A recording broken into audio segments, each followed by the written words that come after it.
باری باری عمران خان صاحب اس ایجنڈے پہ آئے کہ ان سے اقتدار چھن گیا کہ تمام ادارے جو ہے باری باری تباہ کیے جائیں۔ فوج کے اوپر انہوں نے اٹیک شروع کیا، جنرل باجوہ پہ، جنرل باجوہ کی ٹیم کے اوپر انہوں بتایا گیا کہ یہ ایک اعلیٰ کار ہیں امریکہ کے، اور امریکہ کے کہنے کے اوپر بیرونی سازش جو ہے اس میں جنرل باجوہ کو بھی انوالو کیا گیا۔ فوج کے اوپر باقاعدگی کے ساتھ وہ آج بھی اٹیک کر رہے ہیں، پہلے بھی جنرل باجوہ کے وقت بھی کرتے رہے، آج بھی کر رہے ہیں وہ اٹیک۔ ان کا کہنا ہے کہ فوج ان کے ساتھ نہ ہو تو فوج کا ادارہ جو ہے نا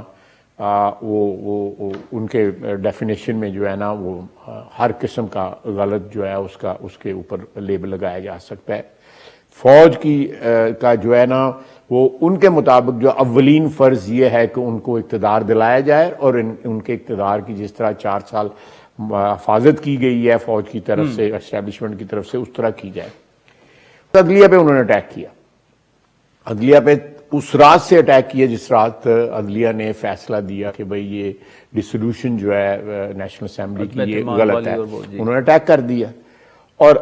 عدالتوں کو گالیاں ان کی طرف سے، ان کی ذات کی طرف سے، ان کے اپنے منہ سے، ان کے جو ہے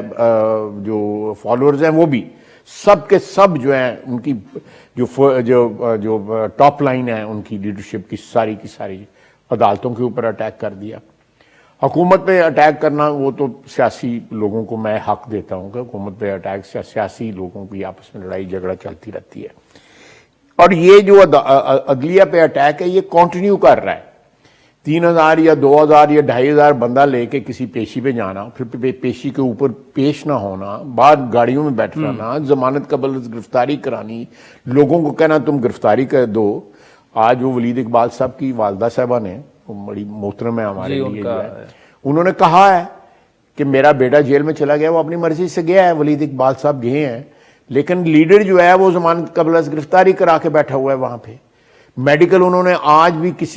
تک کسی سے نہیں کروایا، کسی انڈیپینڈنٹ بغیر شوکت خانم، لیکن خواجہ صاحب یہ سارا کا سارا ایک فراڈ کے اوپر، ایک 420 جو ہے اس کے اوپر سارا جو ہے ایک سٹرکچر انہوں نے کھڑا کر دیا ہے، اور لوگ ان کے ساتھ ہیں، اس سے کوئی انکار نہیں، جس کا مطلب ہے کہ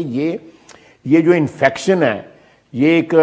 گندگی جو ہے یہ ہمارے معاشرے میں کس طرح سرایت کر گئی ہوئی ہے اوور لاسٹ 4-5 ایئرز۔ میں سمجھتا ہوں جن لوگوں نے ان کو سپانسر کیا، رائٹ فرام 2011-12 جو ہے ان کو سپانسر کیا، وہ بہت بڑے مجرم ہیں اس قوم کے۔